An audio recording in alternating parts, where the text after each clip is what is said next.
Hey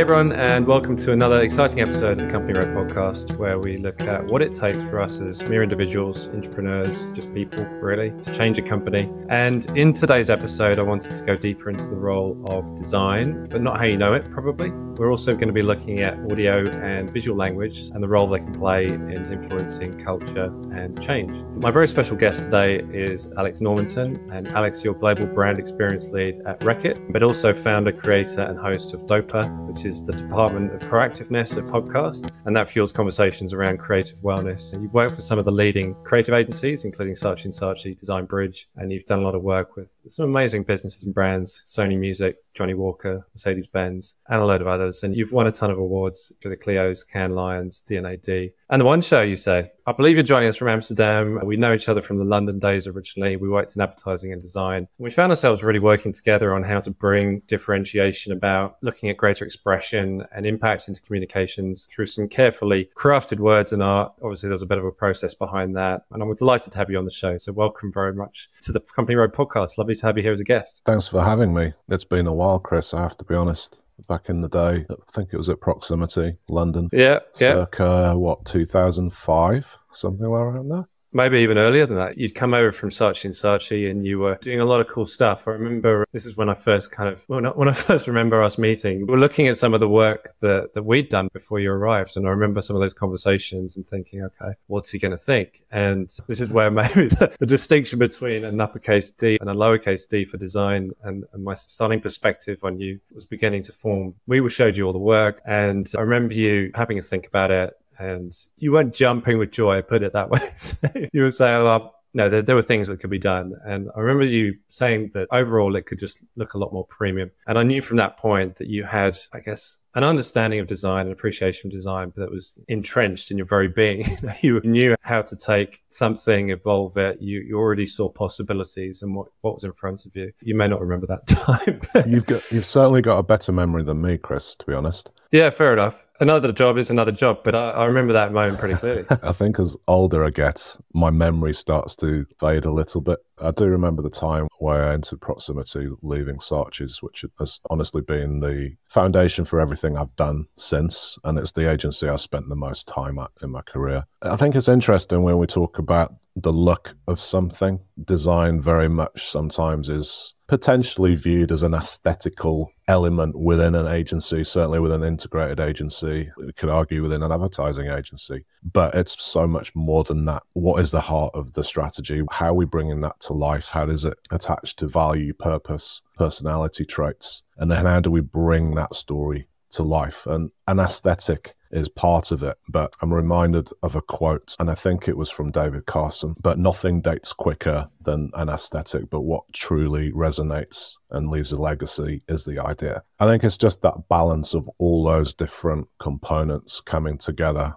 to effectively mean something to someone and communicate to someone. I'd like to start thinking really and changing the narrative around design and aesthetic to ladder up to branding and brand experience. And what is it when someone leaves the room? What is the temperature and what is the what are they leaving behind? What have you taken from that conversation and what is left in that room when they leave is how I like to think about brand and brand expression. What are we doing here? What are we communicating? What really is our message and how are people connecting to the heart of that brand, that DNA, that strategy? And design is a role within that, but I think it's also a lot broader and richer and more in depth, I think, than it ever used to be, one could argue. But I think the world of brands and design has almost become quite complex. I think at the heart of it is what's the strategy, what's the idea, and how we're going to bring that to life that resonates across all touch points. Is that something that was instilled within you from a young age, or did you pick it up from your time in study or through professional times? What triggered it for you?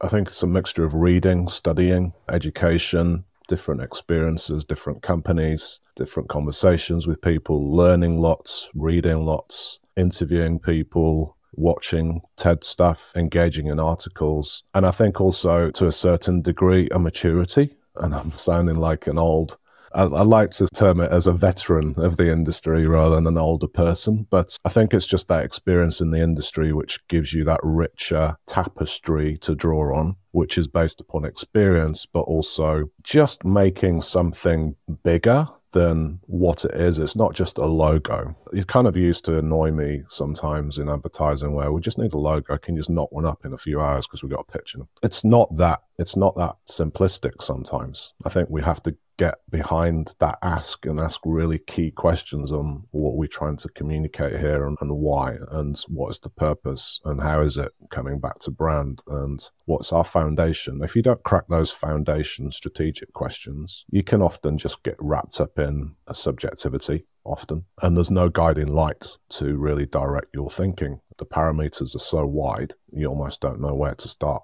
I think it comes from experience. I think it comes from seeing what works and what doesn't, and also just being in those conversations when you can see it going very off-piste very quickly. So I think it's all of that. I don't think it was instilled in me at a young age. I don't think I was having brand conversations when I was growing up.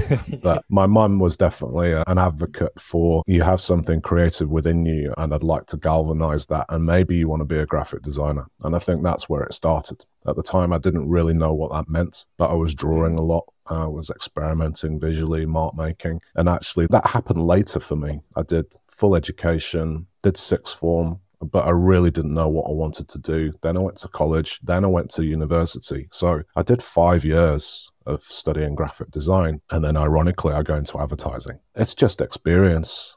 And all those experiences stack together in order to inform how you like to think, how you like to ideate, how you like to direct, and how you like to work alongside people, whilst bearing in mind what are we trying to do for this brand or this project, maintaining something or establishing something and creating something. It's interesting, isn't it, how things play out from those early stages and then all the way through, and obviously the conditions in which you're expected to work now. The work environment is very different to back then, and particularly where craft is concerned, I believe. I think that you could be quite in a very fortunate position, put it this way, as a specialist coming into the world of advertising, the world of marketing, or if you had a skill, if you were a copywriter or if you knew typography or whatever it was, you could bring that and that would be legitimate for a long time. You'd be brought in for your subject matter expertise, and there were illustrators. And like, the great thing about advertising marketing from my memory as well is that we were surrounded by these amazing talents all of the time. They were coming in. If they weren't employed, they were coming in to help you out from a piece of film, or if it was an illustration style of photographer, whatever it was, you get to meet with these amazing talented people. I think that's an important one. The more that you are exposed to specialist skills and talented people through an everyday interaction, very much in an agency mentality often, there's an energy that's going on. There's a drink after work where someone's doing a private view, or there's someone coming in to do a talk, or someone coming in. I remember again at Saatchi's, someone coming in from Aardman quite early on in their development as a company, but the work was unbelievable and it just blew your mind. And those things inspired you and they unlock things, but it also puts a little seed in the back of your mind for, I'm working on this. Oh, actually, that connects back to that meeting I had, or that inspiration, or that photographer's book that I saw. This might be really relevant for that. So inspiration can come from anywhere. And I like to liken it to be a sponge, soak everything up. Be a sponge of useful and useless information, because you never know when you're really going to draw on that. And that comes outside of design as well as in design. But look at references that not everybody's looking at, because otherwise it just becomes homogenized and very much vanilla if everyone's looking in the same place. Yeah, sure. I mean, you've seen plenty of that, presumably, in your time as well. And I think the role of design now is slightly different. It feels democratized to a degree. Everyone has a conversation about it now. Certainly in my world, if it's experience design, we're looking at business design, organizational design. There's obviously brand design, user experience. There's lots of different tentacles and arms and legs, it feels like, in and around different areas. And the fact that everyone wants to talk about customer experience, the first time it's everyone's role to understand the customer, to do something about it. It feels like that kind of sharing of conversation has meant that there is a shared understanding and awareness of what needs to be done. But at the same time, really deep experienced and deeper thinkers, deeper crafts people in those areas probably thinking, oh, what's going on? So what's your take on all of that? I think the role of craft is still valid and still important. I guess the challenge is that in a fast-moving process, often time for craft is not necessarily guarded, but it needs to be from a creative perspective, from an agency perspective, because having an idea and bringing it to life and pushing go without that craft phase often is where it takes it from an 85 to 100. So I think those craft skills, to a certain degree, you could argue have been lost in certain places, but they're still very much alive. I think it's just in the hands of a new generation. And I think those skills need to be almost passed on or made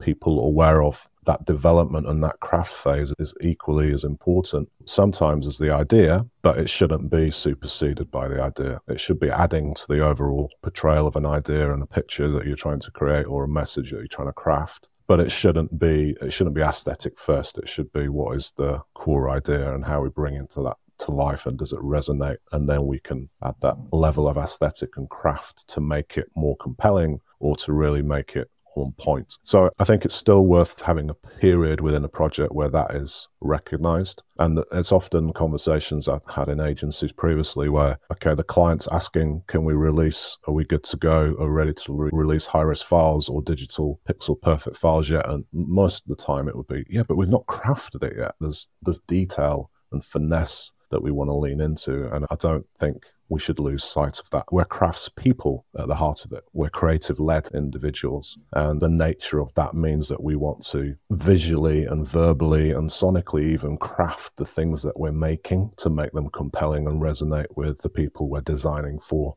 And I think that's the beautiful thing about creativity. We want to sharpen it. Beethoven didn't write a beautiful symphony and said, yeah, it's good enough, but just that little trill of a note or how that resolves in the end could take it from something quite mediocre to something that just resonates with people emotionally. So I think it's super important. Yeah, definitely important. I'm just thinking about how and when you have the conversations, and it's probably a conversation you've had many times, I'm thinking, in your career, but how and when to make sure that the points are made at the right time. I think you can look back on your own work and say, this is how this happens. There's justification of value in that in itself. But I think a lot of the time it feels like anyway, we're trying to justify the value of design and the extra increment that, you know, what it would lead to. Was it worth it, basically? Have you found that? Yeah, look, I think there's two things on that. I think the first thing is sometimes we just have to be super pragmatic on there's not always the opportunity to craft something and take it to that next level because the reality of the moving parts of a project maybe doesn't allow it or the budget doesn't allow it. But I think that in terms of the value of design, I think to some degree you're right saying the value that's attributed to design has increased over the last few years, but I don't think it's not been there in the past. I think it's just been recognized as a valid seat at the table in terms of commerciality, business, and how it can transform companies and play a really valid role in the transformation of that. So I think it's been elevated rightly to be part of that conversation,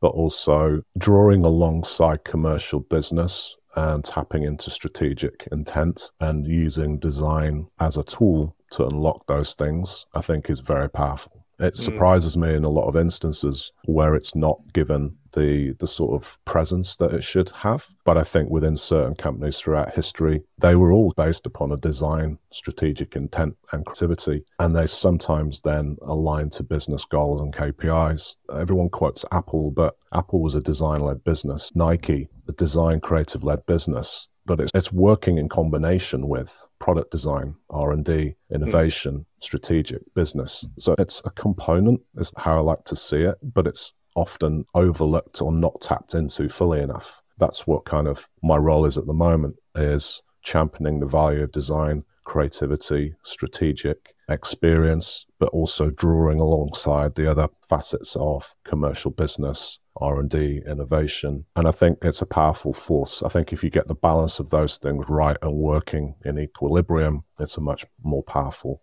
outcome, rather than saying, okay, the business needs this, therefore we go execute and there you go. That's just a different strand. And a lot of companies operate that, but I think then maybe companies see design as a service, and it is a service, but it's also so much more than that. It's not just an executional arm within a company. It's actually playing a really valuable role, and it should be viewed in the same terms as strategy or R&D innovations. It's an equal seat at the table and a valid one. And just observing what's going on my side right now, I see that being very tangible. A lot of good work going on internally, a lot of good work going on with our agency partners, and the value of design being seen as instrumentally guiding and funneling back into the business, but also driving more business, fundamentally more profit. More above that is people resonating with those brands because of design-led, creative, brand, marketing-led thinking. And I think that's the rich playing grounds. We're trying to be memorable for people. What people are taking away from a brand interaction they may have on a daily basis. And there's thought, there's strategy, there's creativity all behind that, and it's intentional. Yeah, I love it. I love the way you describe it being so deliberate, and actually feels refreshing to hear that, particularly as you say, it can be a little bit executional, a little bit ad hoc sometimes when people are asked to do something because it's been framed as a design need or an output even,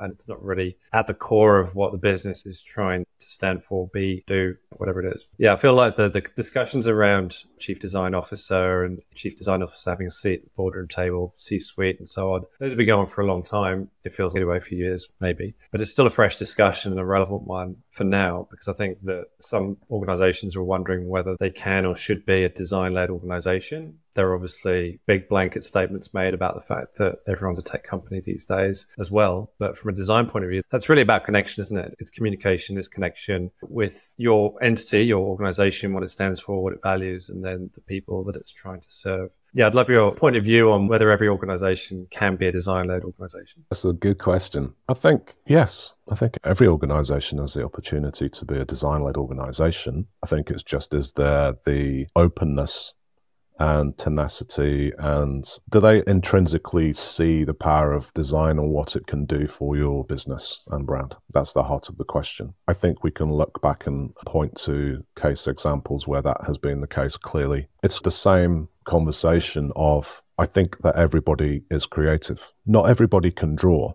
but drawing can be taught. What you can draw out of people is what are they looking at and how can we educate people to look better? And that's a training. It's kind of a muscle that you need to flex. But I do think at the heart of that comment is, I do think that everybody has a creative muscle within their body. It's just they're executing it or not tapping into it effectively. And I'd liken that to the business world. It is there and can be there and play a powerful role there. And it should be at the center, really, amongst a group of other things. So yes, I do think brands have the power to tap into design, but they also have to recognize the power of what that can do before they lean into it. There's a lot of businesses, there's a lot of brands, but you could probably reel off who are the design-centric based companies, brands and organizations, and what is it that makes them that? What's been in their DNA to make them who they are today? What has led them to this powerful combination? That's almost like a whole podcast in itself, but I think it comes from where you're leaning into the most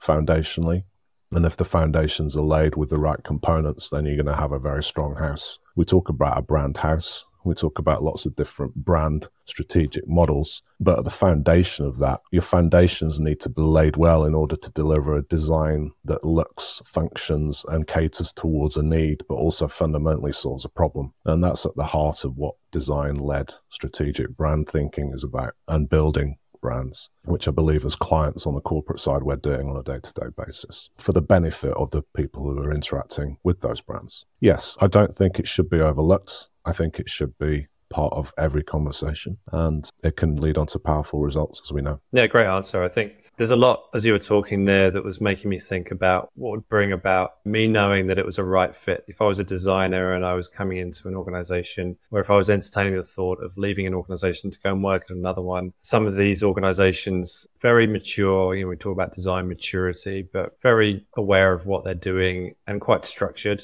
in the realm of design. Others maybe on the up, and it's a hard one to navigate, particularly when for some of the listeners on the show, there'll be emerging talent, right? They're looking for the next big thing. And I went to another talk, I think it was Johnny Hornby's talk in London one day, a few years back, and he was giving out advice, and he had 2 pieces of advice. And one of the things he said was around the fact that you should never work for a brand that is at the top of its game. You should always work for one that's on the way up so that you can show that you're doing something. And I wonder whether the same is true within design. Do you come in with your aspirations and share that wholeheartedly with the hope that they will take that on and it'll be a natural fit and you'll be able to help them grow as a brand, help them grow in their capability? What would be your advice to younger designers out there that may not be sure about the fit, and what are the things to consider really in making some of those moves? That's a big question, Chris. Let me try and break it down to simple parts. I think the first thing I would say is, what are your personal values and ambitions and dreams for your career? Where do you see yourself in 5 years? And can you plot a course towards that by maybe taking a role that wouldn't necessarily be your first option in order to learn something? Now, I'm not saying take a role just because there's a role. You should take a role that you feel connected to and you identify with the company's work, the ethos, the culture. But sometimes what is presented on the external through a website and perceived in the world for that company is not how it is in reality. So are you willing to take a chance? Now, if you're not happy in your job, leave. It's pretty simple. But by leaving, are you missing out on a learning opportunity? And this has always been a tension in my career. I'd studied 5 years as a graphic designer. I went straight into advertising. Why? Because I spotted an opportunity where I wanted to learn about design in an advertising context. Now, it wouldn't have been my first choice. I got picked up at D&AD Student Show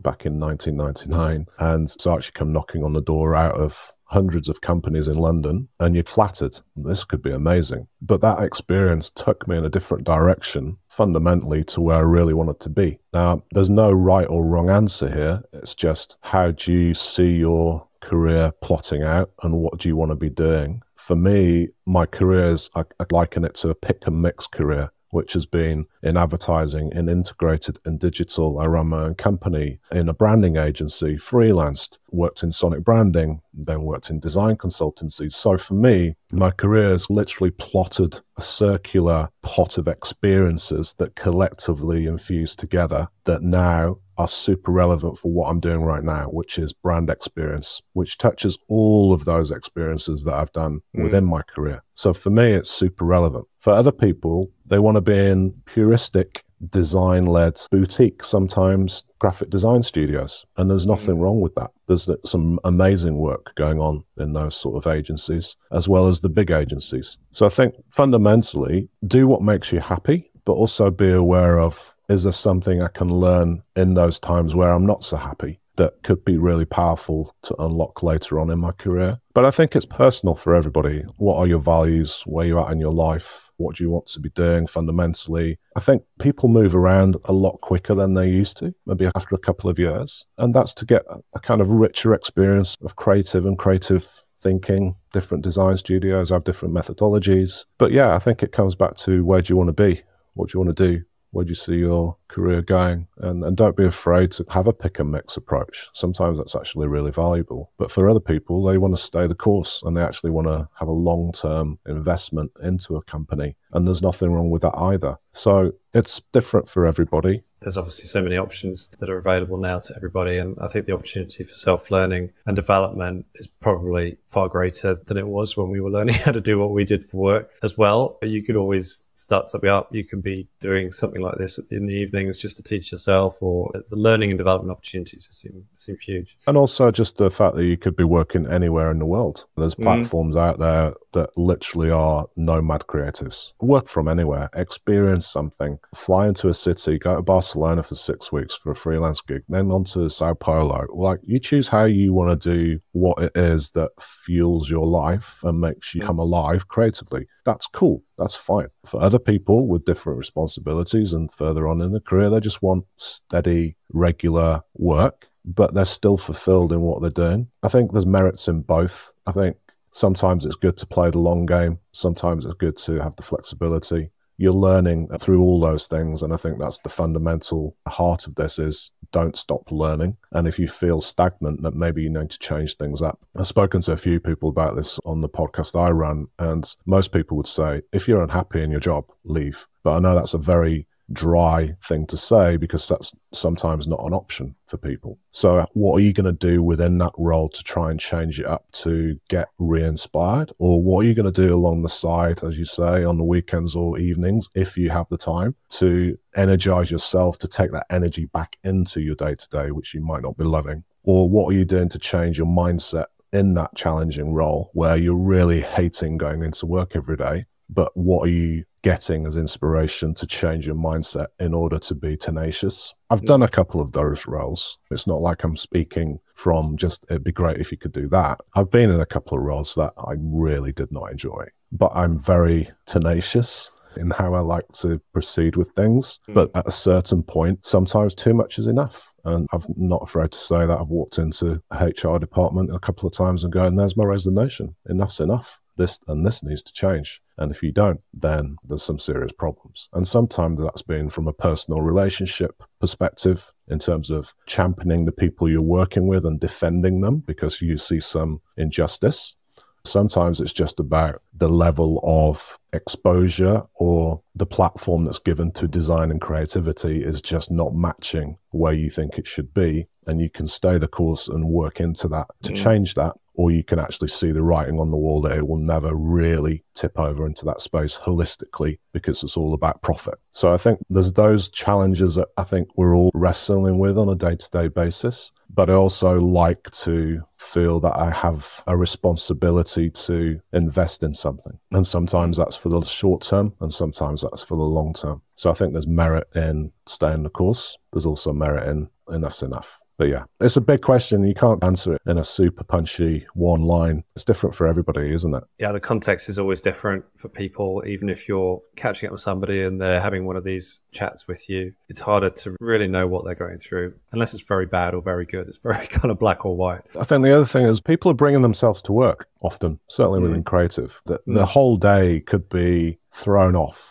by an argument in the morning with your other half or person that you're in a relationship with, or something happened on the way to work really hacked you off. Now, if you're working in ideation and creative, there's just something within the nature of that makeup that just puts you in a bad mood. And it almost throws off your thinking for a few hours, which is super annoying because you get up as a creative person going, I need to be in the optimum mental space today in order to do my best work. But life doesn't work like that. So you learn to adjust that muscle and break through it in a different way or find a strategy to get back to that happy place, which is where we produce the best work. But sometimes there needs to be a discipline to getting to that best work by breaking through the pain barrier, which is often a daily reality. Is that brought about through a set of rituals that you gradually teach yourself how to do through your career? What's your structured approach to that, if there is one? I don't know if there's a workaround, but obviously if you're having a bad day, you're having a bad day. But what do you find to do in the meantime while you're waiting for your peak performance? I don't think I naturally hit my peak performance through doing a certain ritual, but I think there's a few things you can do just to mentally adjust.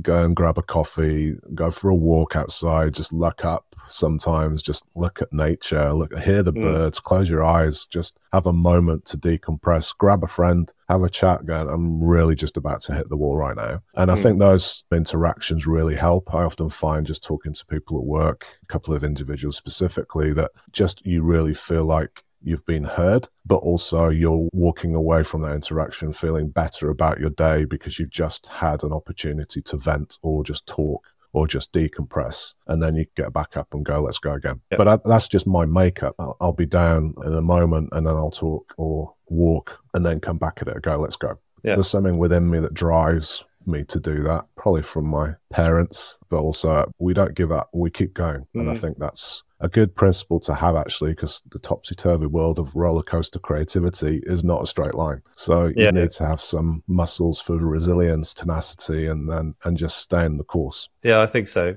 You reflect on your own practices and stuff. I don't like to waste time either. So I always try and find something that I can do in that time. If I'm even not creative, it's not high intensity ideas coming out, or it's something that I know is going to just be a total drain from a creative standpoint, but I'll just tackle something one day and just get that out of the way. At least you've achieved something. Yeah, exactly. Yeah, I think we all do that. You know, jump into my day going, okay, I'll smash out 25 ideas. I often start with, okay, let me just catch up on a couple of emails or read an article or just do a bit of admin. And after 20, 30 minutes, you go, okay, let's get into it. Yeah. I think it's just that toggle between a left brain admin side and the right brain, like creative side, how you kind of pivot between those two things. Yeah. There's got to be a balance, I think. You can't always be on. That's the problem. Sometimes you just need to decompress or just have some time out, because you can overthink it, and then you're overthinking it, and then you get wrapped up into a whole nother wormhole, and then before you know it, you don't want to climb back out. You just need to be in tune with yourself, I think, and what really helps you do your best work, and what can we do to facilitate that, certainly from a company perspective or a team perspective. We're lucky to have that at Reckitt. We have a really good culture where you work how you want to work as long as the work gets done. Because we recognize that creativity and being creative and brand leaders requires a certain level of performance, but you can't always be at peak performance. So what can you do to maintain what you do, but within the boundaries of how you do it and what works for you? And I think that's really healthy, promotes a good culture, and also trust from the business leaders above me. That's really actually quite compelling, and one of the reasons why I actually took the role. Yeah, brilliant. I think if you know about those barriers and you can discuss those things openly, particularly even through an interview process or through the onboarding, you're prepared for it, you can get your head around it. Those things are expected. Are there any more unexpected barriers that you still come up against in the work that you do? How would you describe some of those? Yes, there are many barriers, but I don't necessarily see them as restrictions. I think, again, just being a little bit more wiser in my years now, I think the younger me would have been like, forget the barriers, break down the walls, take a sledgehammer at it. I'm going through. Now, I've seen agencies describe themselves as we do breakthrough behavior changing ideas, where the showreel is some dude muscle bound with a massive sledgehammer smashing through the walls of solving the problem and breaking down any expectations. But I think the older I get, I think you become more nuanced and more savvy to how can we get from point A to B whilst bringing people along the journey in order to unlock that wall, which, by the way, has a gate in it that's just locked. There is a barrier, but there's a possibility to go through. If not, we'll go under or around or over the top. But I think you just become more tenacious, more savvy and business-minded for how to navigate to where you want to get to, just within a commercial context. So you're a bit like a business influencer, an innovator, a persuader, and a negotiator all at the same time. Yeah. But for getting to where your vision is, which sometimes takes the long way around, which you have to be tenacious. And sometimes it's a simple unlock. But I think it's just staying the course, having a strategy, getting your key stakeholder alignment, bringing people on the journey, and having a compelling strategy. And often, it's certainly in our context, backed up with data and strong rationale for why. And if you think about it, that's not really that different to trying to sell an idea to a client anyway. What's the rationale for why, and what's it backed up with? It's just the same on the client side. I was going to ask about that, because I think, having worked in the creative industry and now I do experience design myself, you can rationalize most things. I think the main problem with creativity is usually the people that you're having to present it to in one way or another. And you're thinking about subjectivity, opinion, really, that you're having to get around a lot of the time. So persuasion is incredibly important. What are some of the things you're using in any of those areas? In presenting work, persuading people, justification, evidencing, what are some of the things that you think really work? I'd say for us at Reckitt, we're very much an organization that's backing things up by data and consumer-led insights. And so you'd be surprised, just even to make simple changes, that the request or ask would be, have we got any consumer data to back that decision up? And so I think that's part of it. I think also part of it is knowing where your key strategic champions are within the business and building relationships with those people, not just because you want them to sign off on something, but you genuinely want to connect with them in order for you to thrive at work, but also it's benefiting them fundamentally as well. A change on something is benefiting the business as well as those key people in certain markets, but fundamentally our consumers, or the people who buy our products or interact with the brand. But yeah, I think within the corporate context, it's often can be of a gameplay or the politics of it. I think what I try to do is just remain true to myself authentically and be who I am in those interactions, which I think is often overlooked. Your personal values and how you bring yourself to work and show up at work are often as equally as powerful as those strategic alignments or political conversations. So for me, it's a mixture between IQ, EQ, and SQ. So those three things working in combination. And SQ being spiritual intelligence, emotional intelligence. I think that's a powerful combination, but then yourself in that as well is also quite tangible in those conversations. I think if you're presenting your work, you've got to think about how that's going to be received without your creator's hat on, really, a lot of the time. So, particularly when I'm doing something creative, I think I'm going to spend the time doing it, but then I've got to spend the time not only doing it, but thinking about whether it's any good and really cutting it to pieces and finessing it. And you become your own worst critic. You overthink a lot. Your thoughts are just everywhere. And then eventually you might get to the point where you're presenting it to somebody. At that point, you've already thought about what everyone's going to think. And I don't know how healthy or unhealthy that is, but what's your view there? I think you can often tie yourself up in knots about what other people are going to think. And I think it's good to bear your audience in mind if you're designing for a particular demographic or a target audience, for sure. But worrying about what your peers may think on a decision you're making. Of course, you care about what people think within your sort of sphere of influence or within the department you work in. But fundamentally, what do you think? We shouldn't be basing our approval of our ideas on what other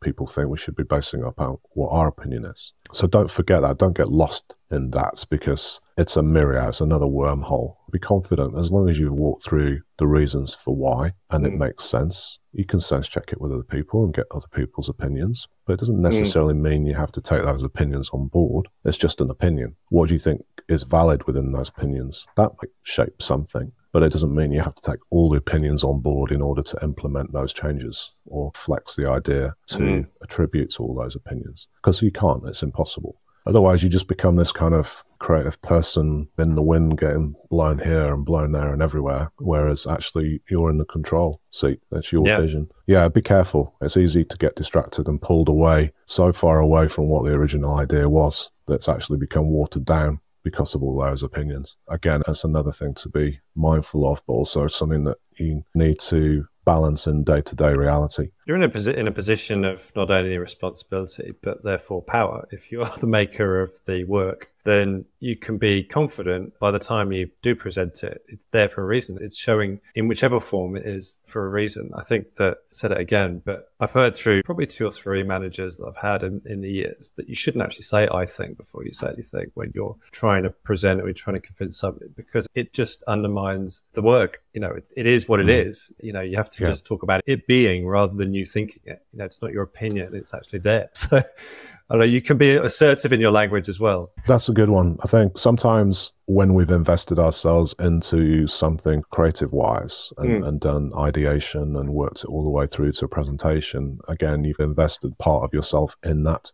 But sometimes we need to take the personal out of it and present it matter-of-factly as this was the challenge, this was the problem, this is what we hung the creative intent from, this was the insight, this is the big idea, this is how we brought it to life. But by the way, we've also validated that idea, or we've got some consumer research. Certainly within my context, day-to-day wise, that's lent into a lot more, rather than within a creative agency. It may be like, okay, so we've taken the brief, we've designed and strategically worked this idea through. This is where we stand. Let's have a discussion. There's 3 territories. That's one way it can happen. But I think as long as the strategic foundation is there and the brief was signed off and the insights for what has been creative is coming back to that foundation, then to a degree it becomes subjective and you can have a discussion around that. But the more subjective we get within validating or judging creative work, often we forget the original brief to start with. So we have to be very careful of, do I like this and does it mean something to me? Or is it more relevant to say, whatever you think about this, we need to view this through the context of brand and the people we're designing things for. Oh, and by the way, we've asked those people we're designing things for, and this is what they came back with. So that kind of rationale for moving forwards with something is a lot more solid than just, this is what we think, or this is our opinion. That's just how we operate as a business. For creative agencies, what we're giving them as inputs, we're measuring back to. So we're validating the approach and the creative based on the information that was fed into that process. So there's different ways of navigating that model and different ways of navigating the creative. But I would certainly say don't judge it from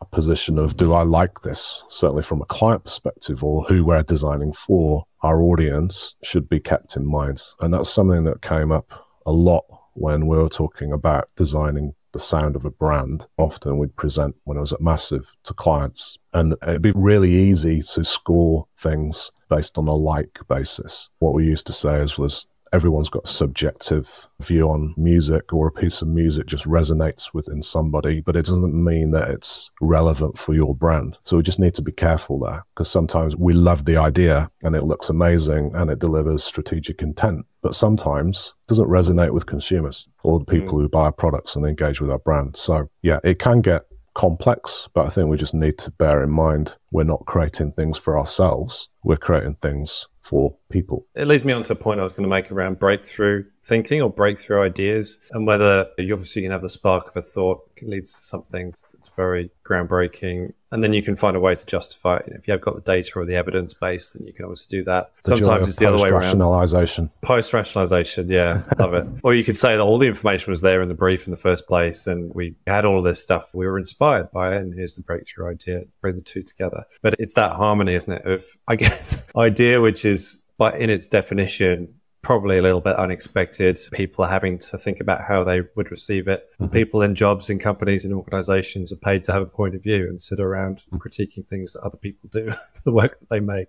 So there's all of that flying around, it feels. But if you think about some of the most amazing work that you felt you've done in your career, what was behind some of that in the recipe? There's been a few things in that area. I'm reminded of a session we had, I think it was last year. There was a colleague who went to Cannes and came back and presented some of the biggest breakthrough behavior changing ideas for certain brands that we know and love. And I remember us reviewing it as a brand experience community. And there's a couple of points raised, which was, I'd love to see the data and insight behind what drove that idea. And I'd love to see how people interacted with that and how it performed through research, and all good questions. I think I raised at the time, guys, whilst that's really true and valid, sometimes what's really required in order to break through to that level of creative ideation is that it's navigated in a completely different way, and maybe an old school way to a degree, which is, we've had this incredible idea, we should just do it. It's compelling for these reasons. It makes the hair stand up on the back of your neck. It's completely different to anything else that you'll have seen. And I think it takes almost a renegade attitude, a disruptive attitude. I know that a word that's floating around again currently, disruption, but really leaning into that for what it really means. And that's when you get the bold creative work. But in its essence, it's super simple. It's not become complex. It's the heart of a great idea. It's a great idea, and it cuts through all the noise and it resonates with people for all the right reasons. So I think it just requires a different attitude, and sometimes not researched within an inch of its life. So yeah, it's a kind of a different headspace, let's say.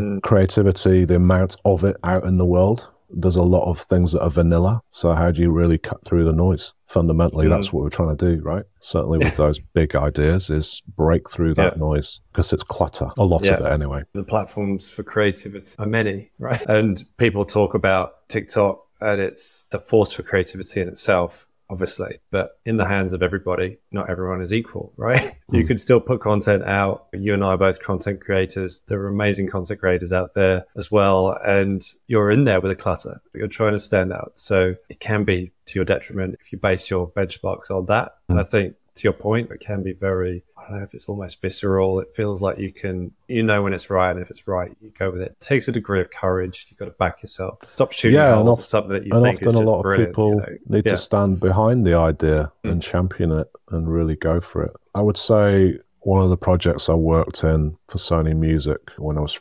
freelancing, actually, at Trailer Park in London. I think it's now part of Engine Group. Amazing projects to relaunch the George Michael Listen Without Prejudice album. And there was a documentary done about his life. I think it was on Channel 4. I was in designing a campaign with a creative director, working in partnership with a team, sort of working on this campaign, how we're going to launch this and what's it going to be and how can we do it in a really simple, cut through kind of way. And we did a television commercial, and it was in the ad break of the documentary. And all it was black and white words about him, his life, in pronouns and superlatives, positive and negative words, simple one words, animated. And there was no soundtrack. There was nothing audible. So in the middle of this ad break, we heard that people were going to the TVs, turning them up, or on the remote going, what's happened to the sound? It's not working. And there was a conscious decision. It was, I think, the only silent TV ad, or certainly the first silent TV ad,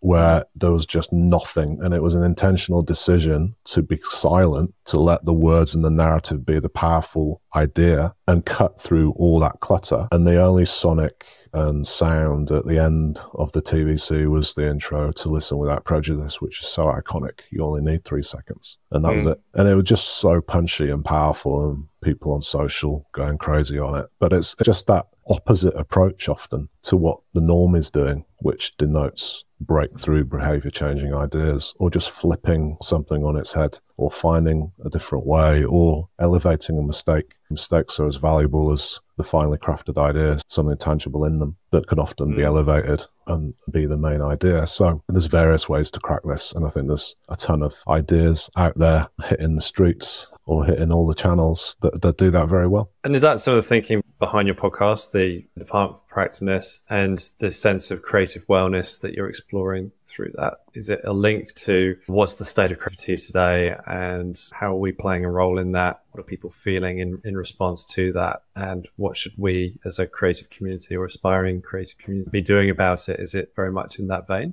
I wouldn't say it's more attributed to what's going on in the world of creativity and what's our role within it. I think it's about the individual and what's potentially or actually going on within their mind, and what is their headspace doing. I think Dopa was originated out of a time in my career where I actually was out of work. Unforeseen circumstances made that happen to me, if that's the right description. That allowed me to have a pause in my life. But I'd had the idea for Dopa during the time of work. I just hadn't had the time to really lean into it. But effectively, I'd had this thought bumbling around my head, which was, what's going on in people's minds when they're working in the creative industry or the creative industry in various guises? How are people navigating through these challenges, which happens in everyday life within that career? I had this very young in my career. There's a pitch tomorrow morning, 9 a.m. The team, there's no ideas. It's 6 p.m. the night before. We're presenting the next day. What are we doing? Yeah. Or we're presenting and we've got nothing. We'd often, early days in Saatchi's, work through the night, pizza, beers, work through to that deadline and present. But there's a certain mental hurdle which you're trying to get over in your mind, which is, how do we pivot from fear and anxiety to fun and unlocking a new expression? And so those pivots in your mind, fear to fun or self-doubt to self-belief, I just wanted to unpack. I just wanted to talk to people, experienced, seasoned, veteran, creative people, young in their careers, famous designers, up-and-coming designers, across the board. What connects these mental hurdles in our minds, and can we bring some experience to those issues for people to feel like, oh, it's not just me. We've not really talked about this. People are very articulate and quick to jump to, this is what the work is, this is what I've done in my career, and these are the awards I've won. But we don't really talk about how you're doing really mentally in day-to-day creative life. Have you hit a wall? How do you break down those walls mentally? How do you move forwards? How do you move from doubting yourself to having belief in yourself? And so I just wanted to understand that conversation. So that's where Dopa was set up for, really. And it was a lot of recordings in a short space of time, whilst I had the time available to do that. But I think from having those conversations, you don't feel like you're alone in that, because I think sometimes creative people can feel a bit isolated. And I think it just encourages that we need to talk more about these things, because actually your mental health is intrinsically linked to your creative health. So yeah, I set up the podcast and released quite a few episodes, but not as many as I would like recently. I'll pop the link into the show notes, and people should check it out, because it's really cool. And it's just hearing those stories, as you say, you've got to hear it to believe it. Sometimes it's like that feeling of, you've got a hunch that you wouldn't be alone, but actually to hear it back from somebody else I think it just puts it into words that you wouldn't usually use in some cases. It gives that ability and probably just a different perspective. So yeah, I definitely recommend that. Yeah, thank you. I think also it's techniques and tools that people use to help them through navigating through those challenges as well, which is really important. So it's not just talking about a topic and going, yeah, okay, great. Let's hear your experience on that. I think it's also trying to give some practical tools for people to utilize on how to navigate through those things, which I think are really helpful. Yeah, probably coming back to what we were saying at the start, it's not just an idea, it's what you're leaving somebody with. So I was paying attention when you said that right at the beginning. Well, I think to add on that, just it's not the idea, it's what you leave people with. I think it's also the personality. What is the personality that you leave in the room when you depart? And as like a brand, what do you leave in people's minds when they've interacted with your brand on any omni-channel activity? That's the heart of it. You invite a few people around, you have a bit of a drink and a party and some food, but you can pinpoint what is unique about that person and their personality when they've left, and you start talking about the evening with your partner or someone you have a relationship, or even if you're just self-reflecting. It's not the legacy they've left, it's just the temperature in the room and their presence. And I think that's a really nice way to think about what we leave behind when we are producing brand-led experiential work. It is that resonance. It's what people take home with them from those interactions. Yeah, eloquently put. Thanks so much, Alex. I think we might wrap there and just say a massive thank you to you. And I know that the audience listening to this show will be incredibly grateful for the time and the wisdom that you've shared today, and the resonance from this interview will carry forward, I'm sure, as well. So thank you so much. Thank you for having me. And for those who made it to the end, thank you for watching it all and listening. This is not my usual voice. I sound a lot deeper than normal, but I'm just getting over a bout of cold and flu. But I quite like it, actually. The sort of deep, rich sound. And maybe I should do some radio after this. Yeah, that's it. We'll do your next season on Dopa while you've got the flu. I might just try and take the nuances of my voice and try and establish a preset now, and then just put that on every future episode. AI can do that for you. It's really good to chat with you, and really good to see you again. And thanks for having me. That's all right. And where can people connect with you if they want to say hi or ask you a question and see your work? Yeah. Well, I'm on LinkedIn. I'm also on Instagram. But if you want to DM me, if you want to email me, I think my email addresses are on my LinkedIn profile. So free to do that, and I'll try and respond. Brilliant. It's been a pleasure. Thank you so much. And I'll leave you to your day in sunny Amsterdam. And yeah, we'll see you soon. Not quite sunny, but at least it's not raining yet, anyway. Okay, so that's it for this episode. If you're hearing this message, you've listened all the way to the end. So thank you very much. We hope you enjoyed the show. We'd love to hear your feedback, so please leave us a review and share this episode with your friends, team members, leaders, if you think it'll make a difference. After all, we're trying to help you, the entrepreneurs, kick more goals within your organizations. If you have any questions about the things we covered in the show, please email me directly at chris@companyroad.co. I answer all messages, so please don't hesitate to reach out. And to hear about the latest episodes and updates, please head to companyroad.co to subscribe. Tune in next Wednesday for another new episode.